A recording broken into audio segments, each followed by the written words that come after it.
So it is important to understand where we have been. You cannot go forward without knowing where you have been and your history. And this is my job for the first session. This is a picture from a textbook. You can throw this out in the garbage. This is not what it looks like in person. If you look at the hiatus, as you see in here, the crura of the diaphragm are not in the same level. So if you think that's what the anatomy is, you're going to do the wrong surgery. So again, it is important to understand that a lot of the historic information is the product of its time. This is what we have tried to use as a way of classifying hiatal hernias. This dates to in the 1920s, and it is useless and it is irrelevant to what we do. And hopefully at the end of our discussion, you'll see that there are different ways of looking at this from a functional standpoint. The reason we've picked a hiatal disease to talk about is that it is like 6 blind men who are out to discover the nature of an elephant. The blind men are the gastroenterologist, with all due respect, the pulmonologist, the cardiologist, the ENT specialist, the hematologist, and the surgeon. They are missing the whole picture because they're involved in pieces of this elephant. So let's get to look at the elephant from above. And finally, it is very important in medicine to understand that you see what you know until you look. And the robot, unlike what most people think, is giving us new vistas to understanding disease, giving us new set of eyes. I'm going to talk about the history of hiatal disease, which is really crucial to the further discussions. We will talk about the fact that when we discovered hiatal defects, this was in the era when surgery was all about hernias. In fact, it's interesting, and my alma mater at the Halstead surgical program, a person would be advanced based on the recurrences of their inguinal hernia repairs. So in the early part of the 20th century, it was all about the inguinal hernia, and we saw hiatal hernia just as another hole that needed to be treated like a hole, classified like a hole, fixed like a hole, and we fell flat on our face in the mid part of the 20th century when the results were terrible. Then, which is human nature, when we found that it was bad, then we went into the era really where we threw the baby out with the bathwater, forgot about the hiatus, and started talking about reflux. This is beginning with in the 1950s with the Nissen procedure and so forth. So everything is all about what kind of fundoplication, it's over. Well, I think most people would agree that once again we have fallen flat on our face because we are not looking at the elephant. We're looking at the pieces of this elephant. And the robot has helped us do that. So now we're in an enlightened period of understanding that this is obstructive disease. And it's an anatomic defect. The anatomic and the functional components have to be treated at the same time. And we're also understanding that heartburn or GERD, which is terribly used and too widely used in these patients, is probably esophagitis caused by organ failure. We have forgotten about the organ. It's fascinating. I'll use an analogy. In cardiac surgery, when we were interested in reflux of one of the cardiac valves, like an aortic valve insufficiency, when I was a fellow, we would wait until the patient had heart failure before we replaced the valve. And that was because our valves had a finite life. Then we discovered that it doesn't matter what you do with the valve as if the organ fails, because the organ failed. And this is the same story. We need to concentrate on the esophagus rather than the GE junction, rather than reflux, rather than all these things. Once the organ fails, it doesn't matter what you're doing. That's a very important point. So let's talk about the era of anatomic repair. I won't go through all this, but as you can see, it's 500 years ago that we discovered hiatal defects. We saw them on X-ray first in the beginning of the 20th century. People like Serosi and others treated it like a hole, like any hernia. And the question was, what's the size? I still hear this today. It's amazing that 100 years later, what size of a hiatal hernia should be treated surgically? Should be chest, abdomen? What type of hiatal hernia? The typing that I showed you is from a paper from 1926. We have not done anything that we used to do in 1926 in medicine, and here it is. We're using this information every day. So time for really looking at it differently. This slide shows you the many things that were done by surgeons who meant well, but treated it like a whole. So it's interesting, in inguinal hernia surgery, you do these relaxing incisions to get things to come together in a very simplistic way. So they did the same thing over the years, relaxing procedures. They would crush the phrenic nerve so the diaphragm could come together easier. As soon as the guy could, then he couldn't breathe anymore, but maybe his hiatus stayed together. And then fascia lata was used to close it, just like we do mesh. Please, this is not a hole, trying to put stuff to plug the hole. And really, Allison is a surgeon from England who gets a lot of credit for understanding that the anatomic repair didn't work because they didn't understand the physiology. In fact, for those who are interested, Allison coined the term Barrett's. He worked with Dr. Barrett. Dr. Barrett didn't coin the term Barrett. And they first described Barrett's esophagus. But the key is, in 1973, at the American Surgical Association, Allison did a mea culpa. He basically said, everything I did in my career, 421 patients over 22 years, look at the numbers, by the way, for some of our audience to see the kind of experience we have. 22 years, 400 patients he had. Failure, 50%. That's like flipping a coin. So that is not an operation that works. The functional repair is a fascinating story, so bear with me as we go through this. Rudolf Nissen, fascinating man. He was a product of the highest order of the German School of Surgery, worked with Sauerbach in Munich, very famous people. First person to do a pneumonectomy. He was of Jewish heritage, so he had to get out of Germany in the 1930s. He was a professor of surgery in Istanbul, Turkey. When he was there, in 1936, a 28-year-old man comes with a distal esophageal penetrating ulcer.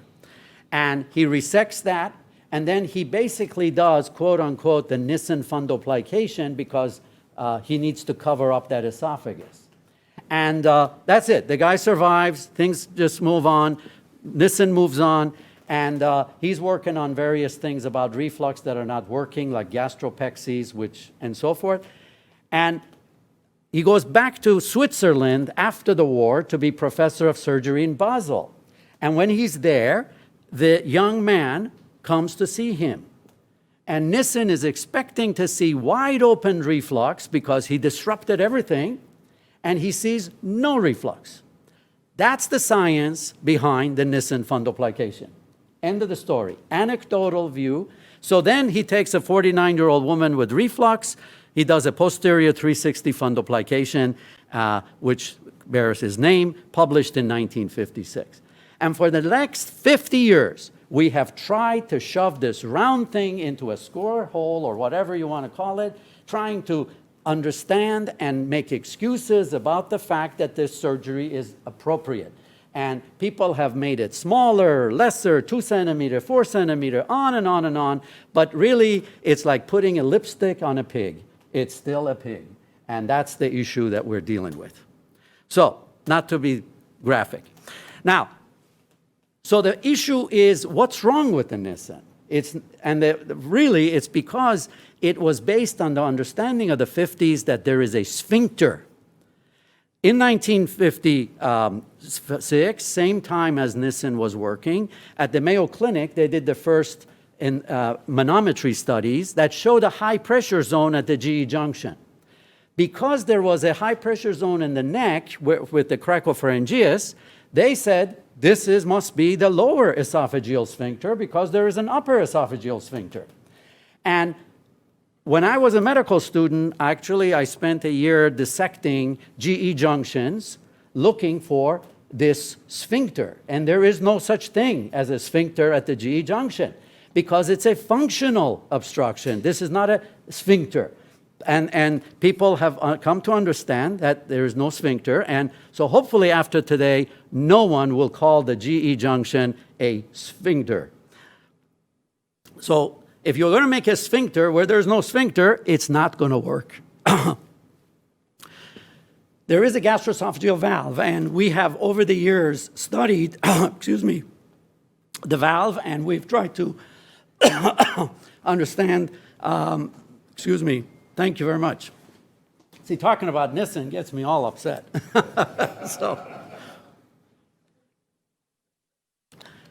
Thank you very much. So the people from England have worked hard on this problem. This is Mr. Belzy. By the way, in England, surgeons are Mr. And Mr. Belzy, who is really contemporary of Nissen, worked on the concept that there must be something other than a sphincter. So he, and I won't go through it, but years of research that basically culminated with a valve. This is a picture of the Belzy fundoplication, which is making a valve by pushing the esophagus into the stomach. So Mr. Belzy, back in the 50s, 60s, and early 70s, was really the person who started this process where we understood what's going on.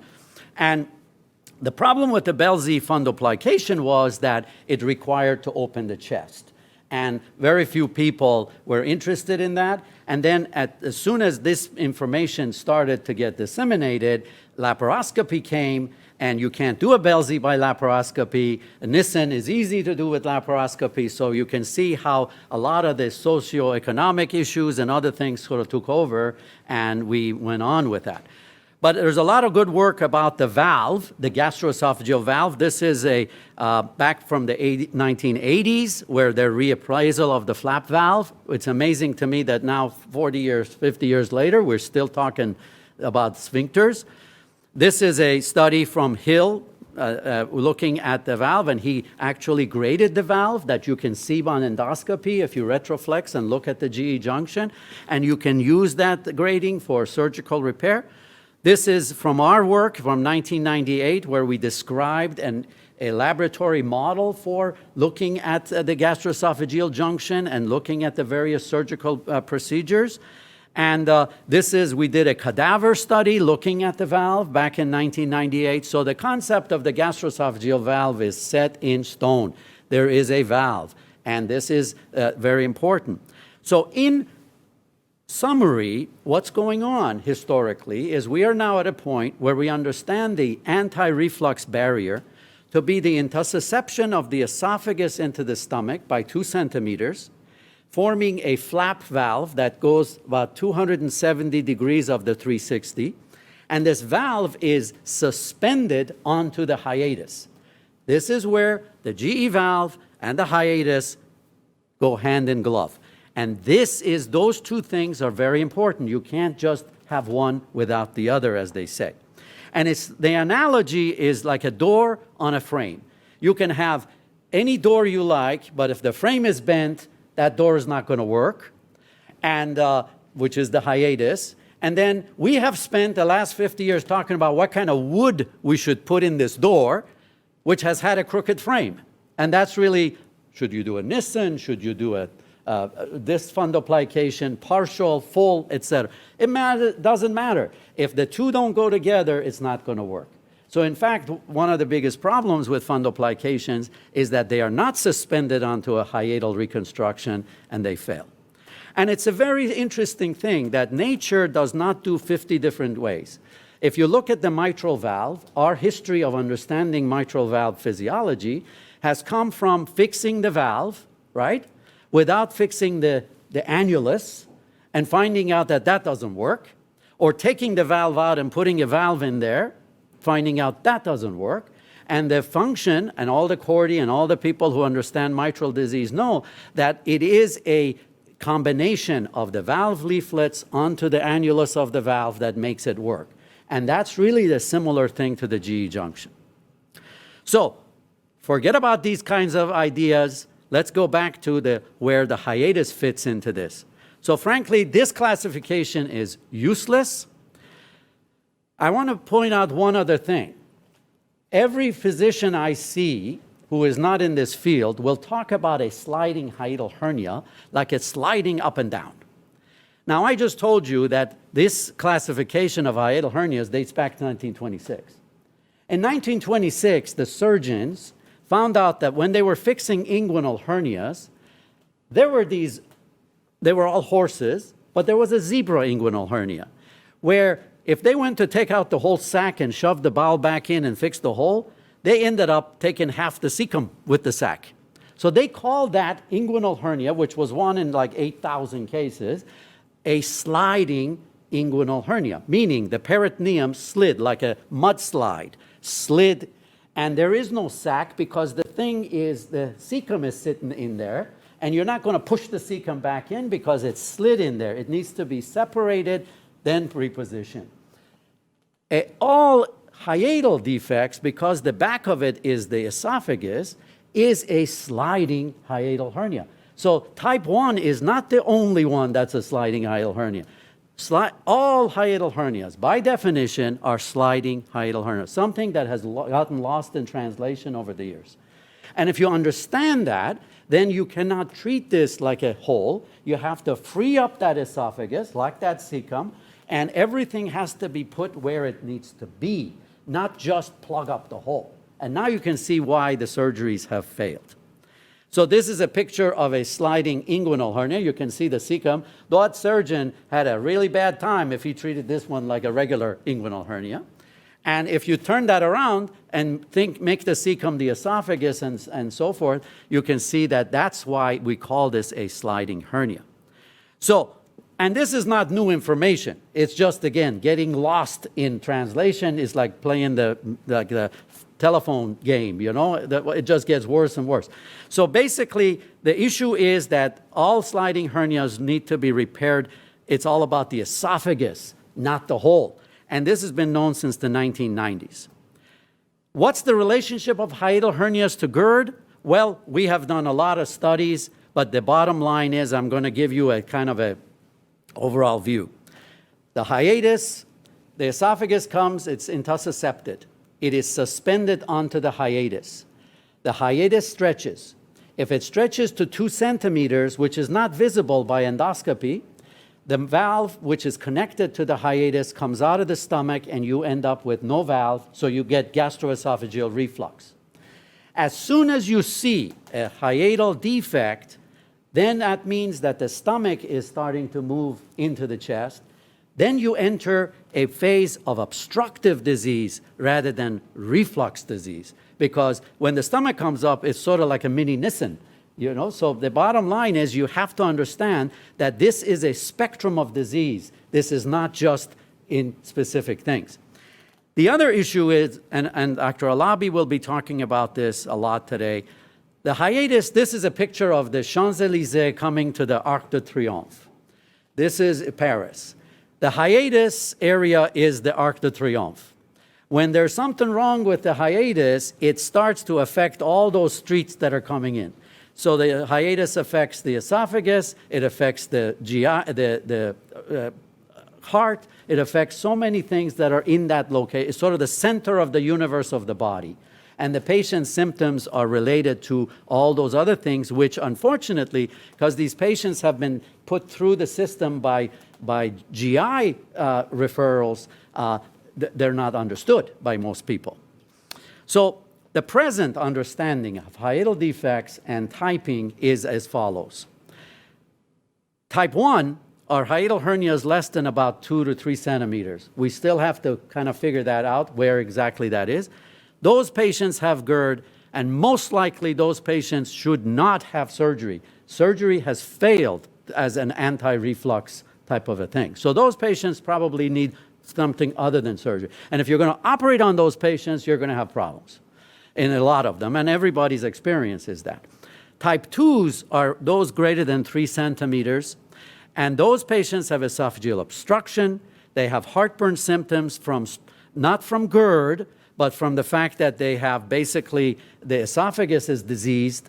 They have cardiac disease. They have shortness of breath due to decrease in preload, and ulcerations and bleeding and so forth, and our colleagues will talk about that. So to think about these two types allows surgeons to make the right decision.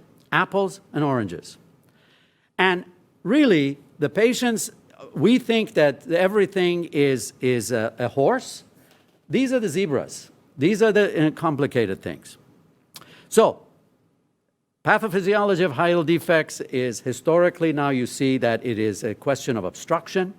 The heartburn is really esophagitis rather than acid reflux, compression of atrium and so forth. The gastroenterologists are only looking at a piece of that elephant, not the whole elephant, and it needs cardiologists, pulmonologists, esophagologists, and a surgeon, and really also medical specialists, also hematologists, because there are so many patients getting iron infusion with their huge hiatal hernias as they're bleeding from their Cameron's ulcers. And we need to be thinking about an anatomic and a physiologic repair for these patients. So now we are back to the future, to the era of anatomic and functional